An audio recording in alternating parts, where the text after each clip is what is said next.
I'm going to do, it rather falls beautifully for me, I must say, because you're all in the right order to start with. I'm going to start with a perspective of the governments, and then we'll work down to our corporate colleagues a little bit further down the track.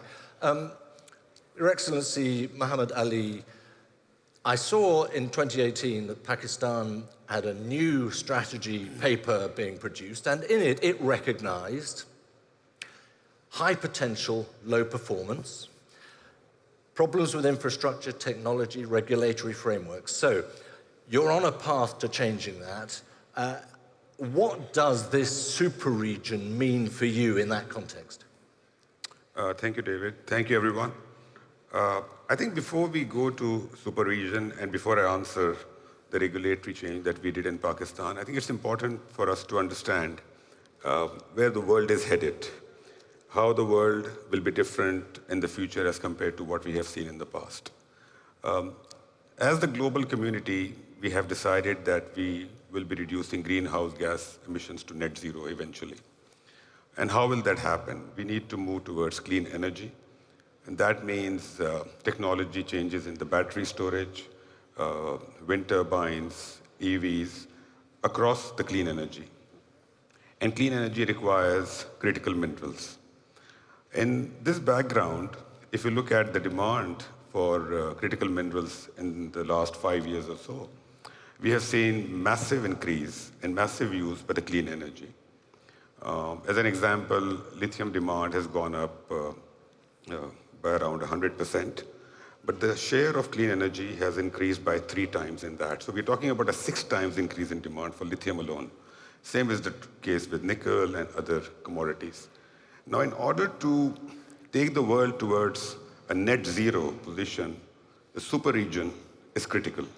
So if you look at the broader context, super region is stretching from Africa to Central to Western Asia. These are the countries who have the resources, who have the reserves. And if we want to make the world a better place to live, how do we extract and process these resources? That's the challenge. And does it work as is it a catalyst? I mean, it's quite an amorphous mass in a sense, isn't it, the super region? And that's what the challenge is, because the region has the reserves, but then how do we ensure that we get the right investment capital and we get the right know-how into this region? Because the capital, some of these countries have the capital and the resources and the know-how, but a lot of them don't. And the capital is residing in the public sector with sovereign wealth funds and in the private sector with the mining companies. How do you engage them to ensure that the global demand is met? So the theme for today, whether super region needs its own critical strategy, there's no doubt in my mind that it does. Right. Well, we're going to be able to ask the corporates in a moment about 1 or 2 of those issues. Let me turn to Your Excellency Dele Alake. Another case in point, Nigeria, rich in mineral potential, a determination to drive up the mineral sector to something like 10% of GDP is the ambition, I believe, Minister. So how important is this idea of the region, the super region, and the notion that there should be a clear critical mineral strategy for this region? Thank you very much for having me.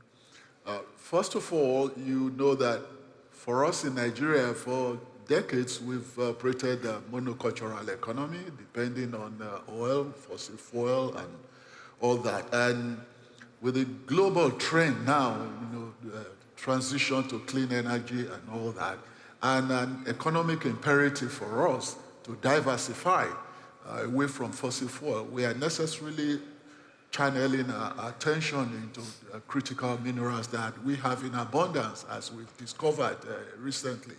So, for us in Nigeria and for most of Africa, the idea of a super region is quite significant for us in order to harness these mosaic distinctive mineral resources that are within the confines of the super region, and therefore achieve a sustainable energy investment and energy demand and supply for the world.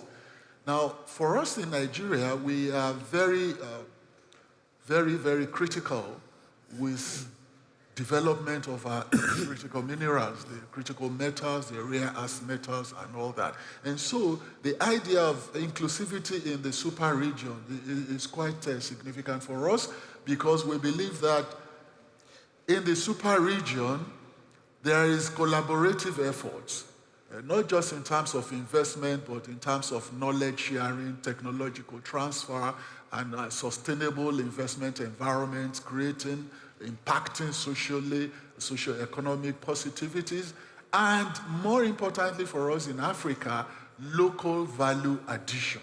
For a long time, and for, say, centuries, Africa had been the breadbasket of raw materials extraction.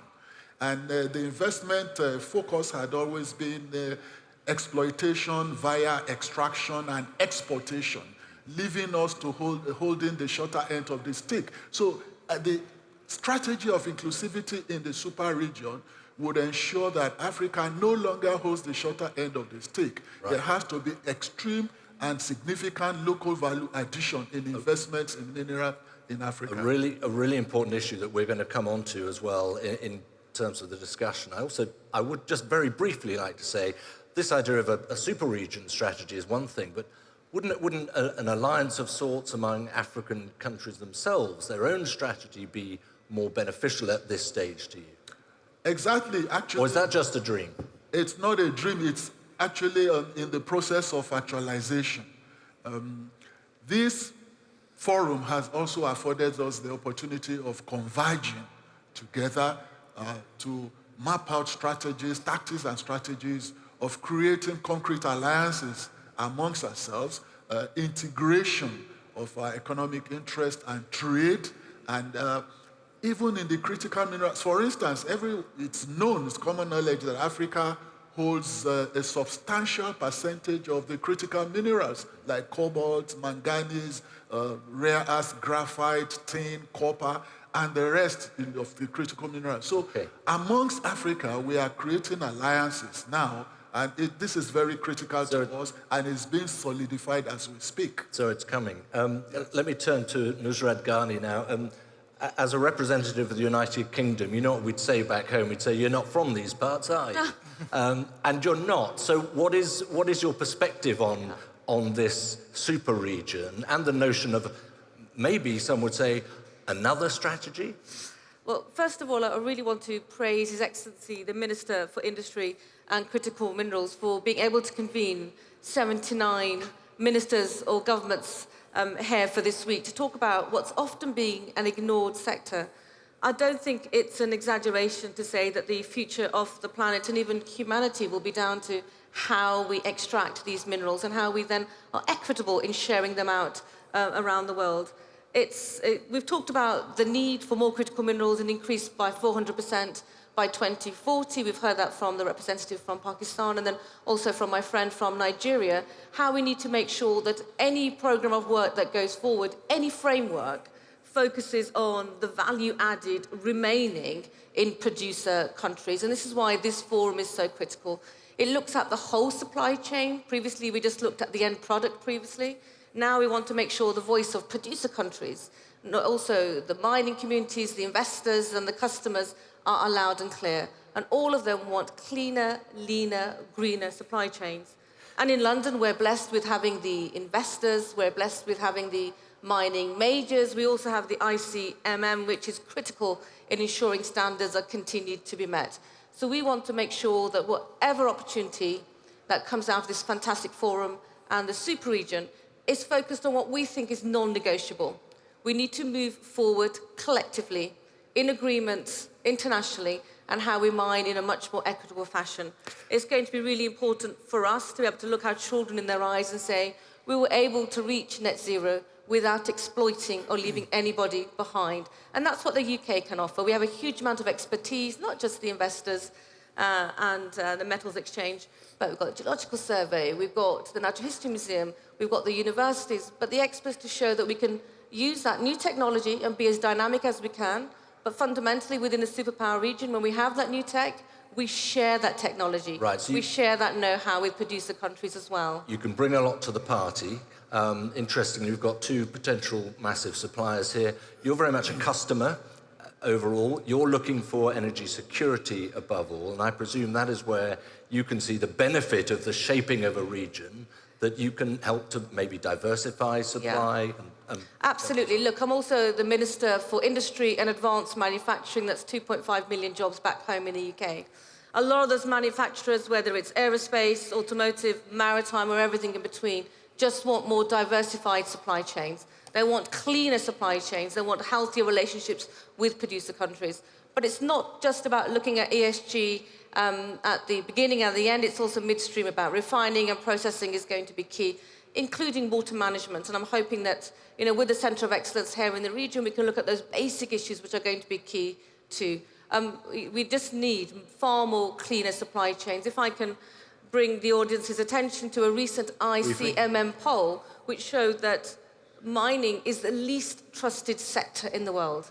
We've got a long way to go. There's a massive trust deficit, not between the countries that are present at the ministerial round table, but also between the customer and the mining community as well. We've got a long way to go, but we can get there collectively.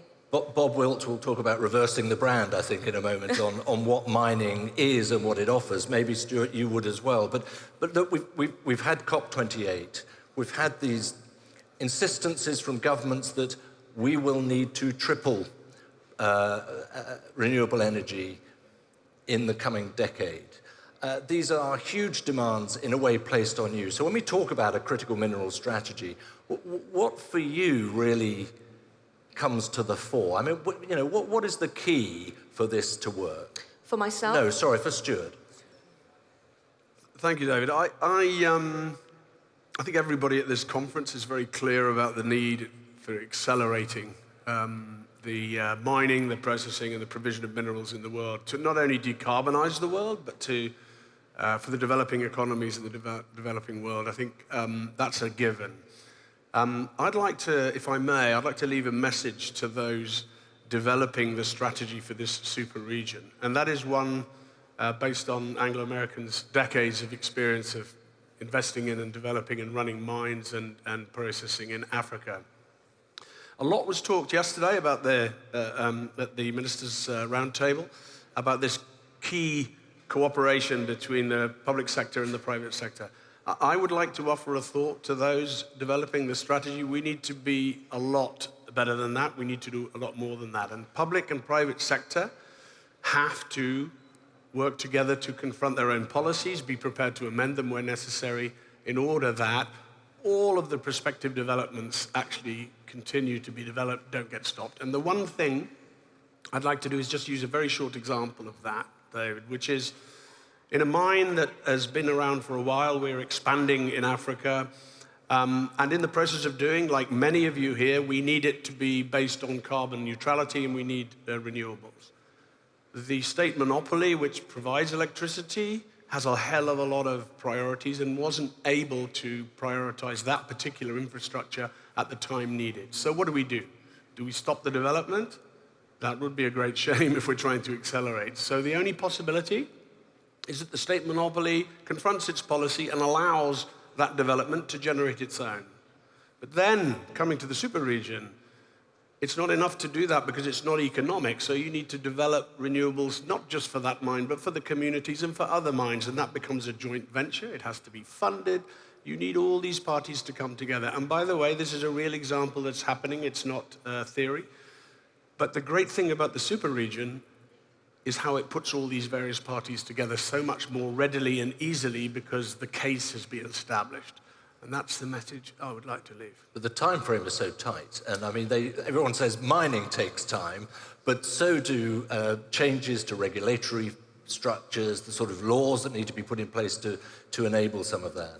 But in our experience, what takes time is delay because people believe that they have to continue to operate within their own policy and their own framework. I think if there's a real preparedness to confront both the private sector and the public sector, their policies and approaches, and not to say, well, we do the mine, you do the hospital, you do the road. It's never as simple as that. People need to be flexible.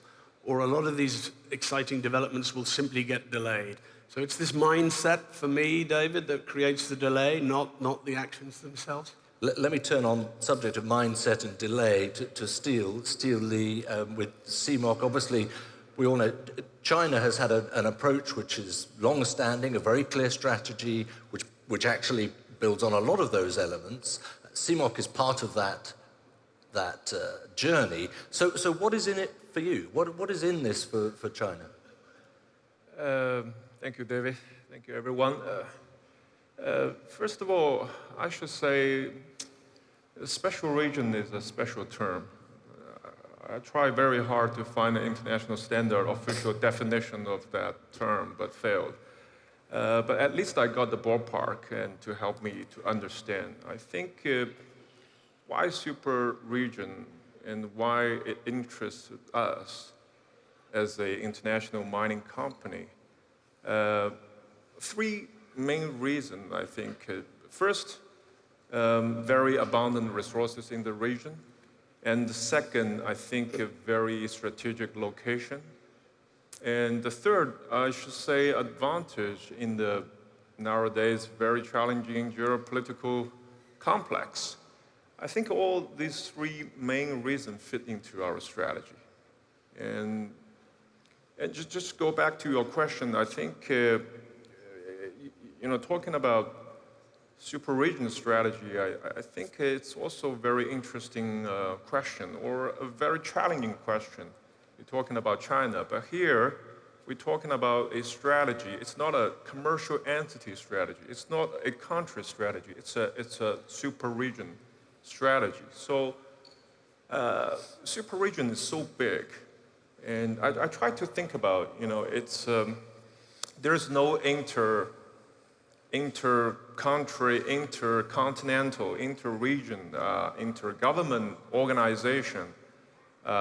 So if we look at the region, right, we got different religion, different culture, different language, and different, skill setup and the fundamentals, everything, right? And there's also a quite big difference and a big gap within the region. So try to understand and recognize the difference, and is very important. So here we're talking about the strategy. Maybe I will use the term as initiative, which I think is very important for the region, the super region. And I think it's a long-term play. Yeah. And to reconcile, to understand, to recognize, to reconcile, and finally, I think, can make the best from all of the countries in the region. You need a long-term strategy.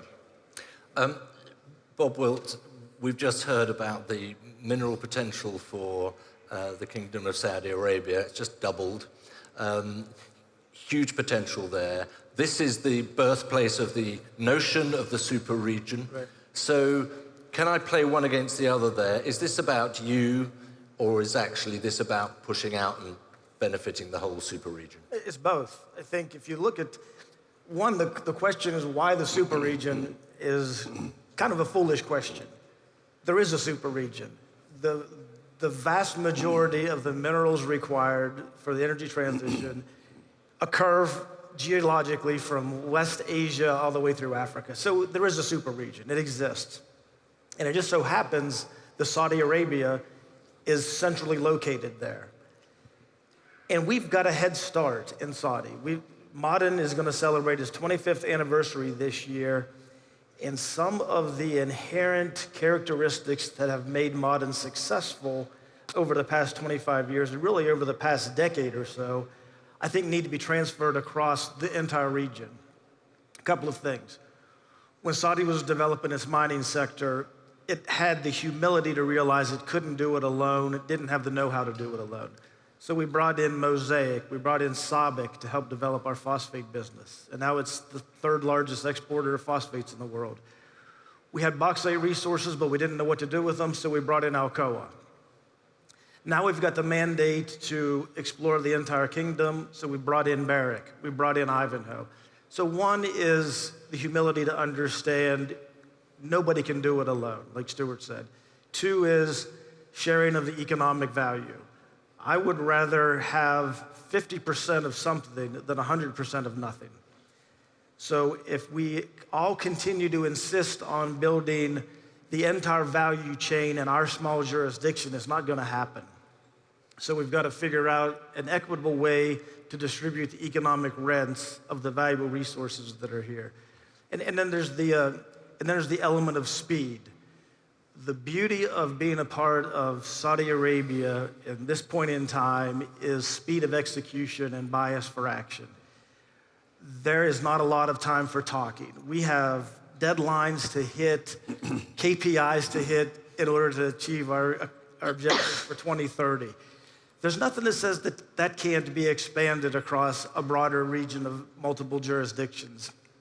An alignment of vision, a unity of the way we want to do things.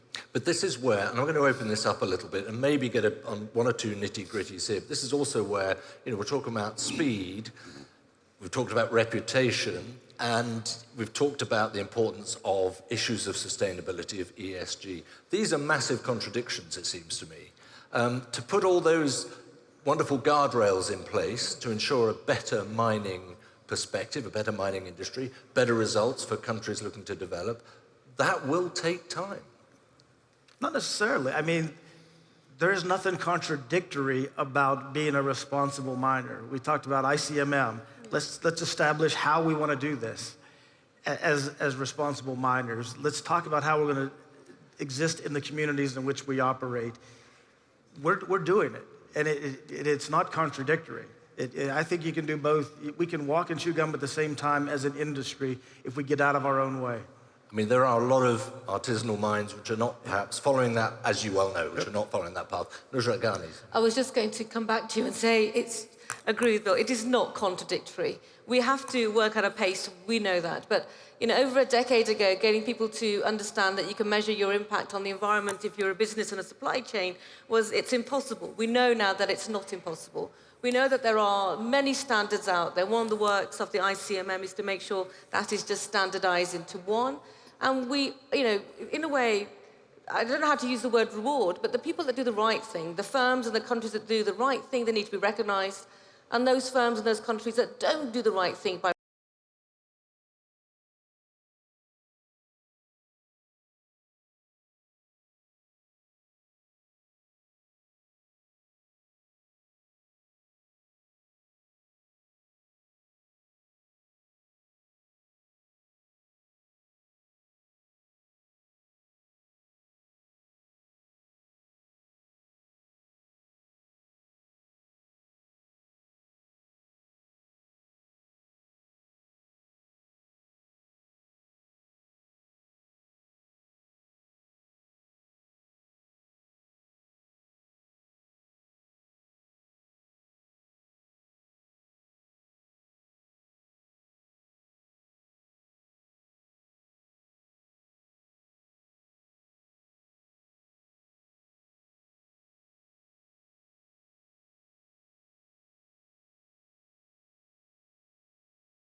the companies that are involved in the mining, the way that the contracts are constructed are equitable to the producer countries, which is why forums like this are so important.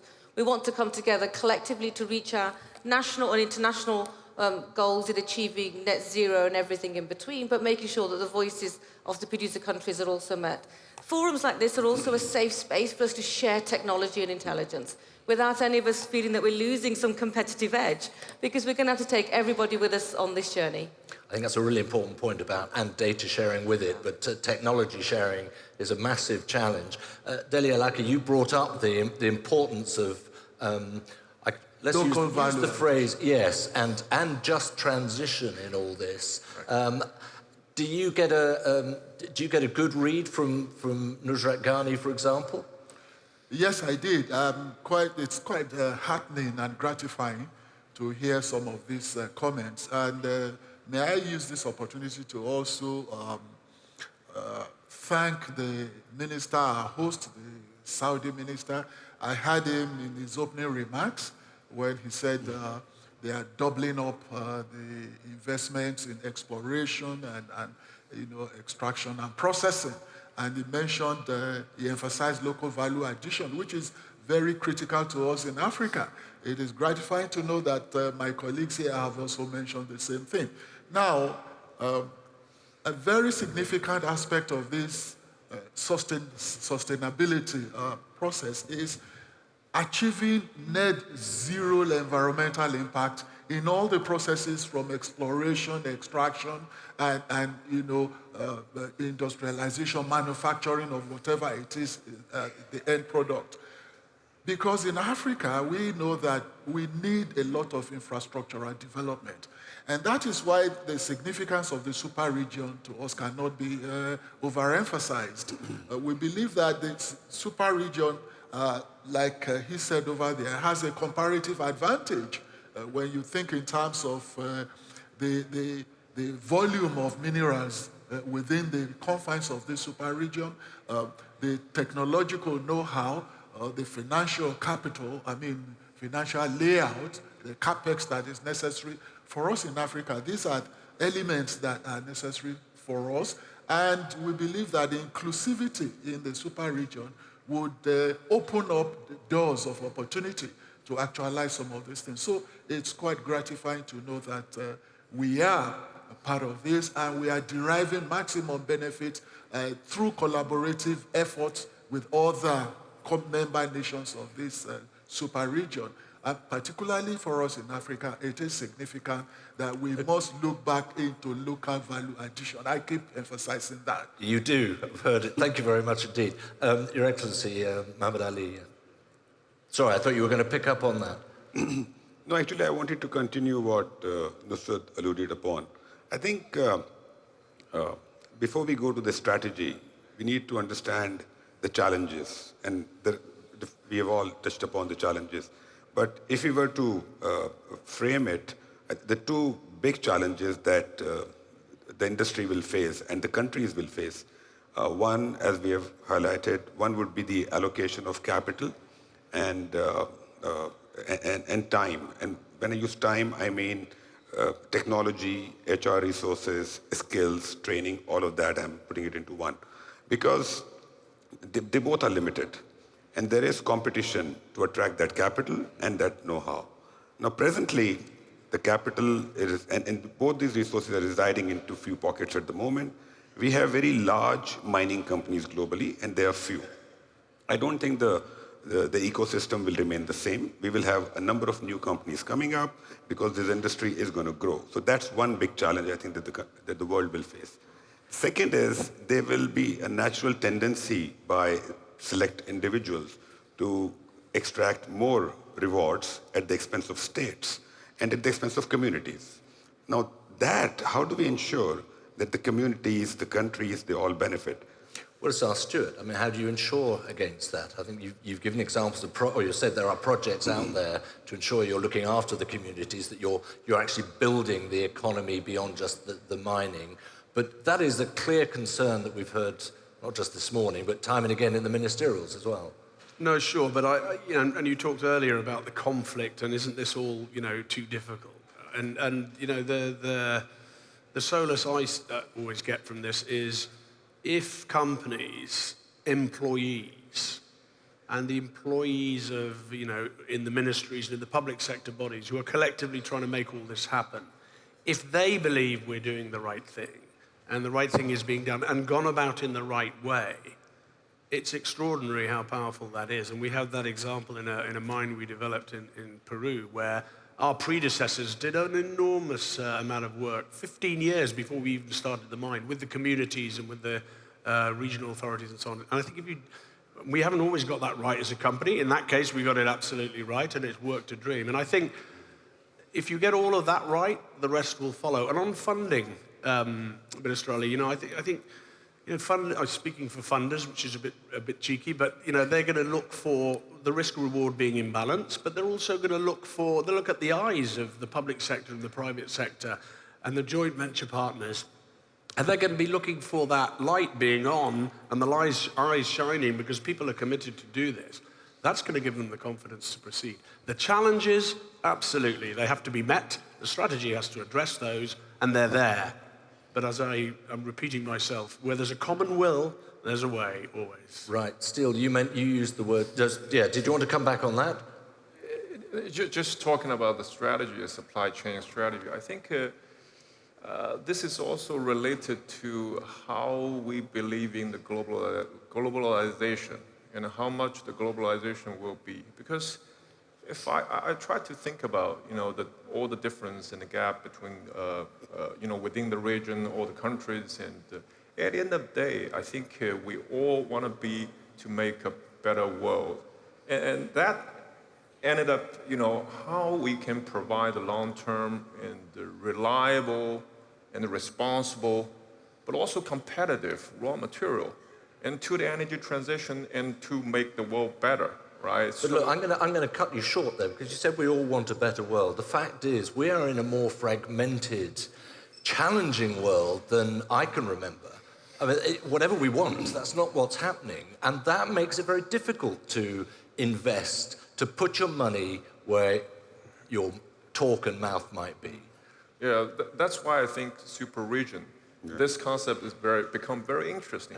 As I mentioned that, the advantage in the geopolitical situation provide, this, I think the nature of the super region, which is the advantage. And I think, when, as a miner or manufacturing company, that all the downstream will think about. And this obviously will have the strategic reason to be here. Bob? I think it's interesting that we have an American running a Saudi Arabian company sitting next to a Chinese guy, along with 2/3 of the world represented this year talking about critical minerals.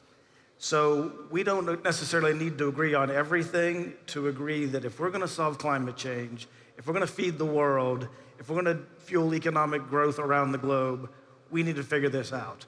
And we're all here together to do that. And this is a unique forum where we're all kind of leaving our own agendas at the door a little bit to have a discussion for 2 or 3 days in Riyadh to do that. So I think that's pretty cool. Just as a last thought, but this is about a call to action. This is about moving from talk to action. Perhaps I could come to you, Minister, on that point. Sure. What's the key? I'll quickly share that the challenge we are facing in Pakistan. I mean, we are sitting on one of the largest copper reserves in the world.